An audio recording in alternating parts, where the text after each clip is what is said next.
অনেক সময় আমরা জীবনের কোনো বড় সমস্যা থেকে এমনভাবে বেরিয়ে আসি যেন কেউ আড়ালে থেকে আমাদের সাহায্য করছে।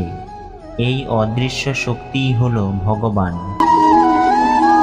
যে ব্যক্তি পরিষ্কার ও সোজাভাবে কথা বলেন, তার কথা অনেক সময় রূঢ় লাগতে পারে, কিন্তু তিনি কখনো কারোর সঙ্গে প্রতারণা করেন না।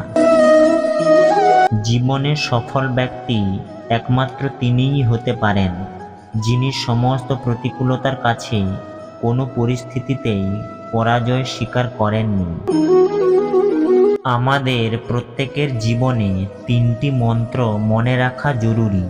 এই তিনটি মন্ত্র হলো: খুব আনন্দের সময় কাউকে কোনো প্রতিশ্রুতি দিও না, খুব রেগে গিয়ে কাউকে কোনো উত্তর দিও না, এবং খুব দুঃখের সময় কোনো সিদ্ধান্ত নিও না।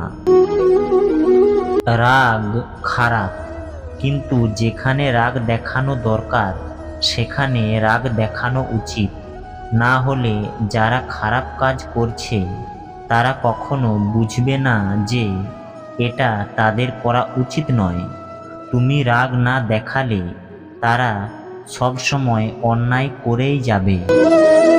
আমাদের ভাগ্য আমাদের অতীত কর্মের ফল, তেমনি আজ আমরা যা করছি তার ফল আমরা আগামী দিনে পাব।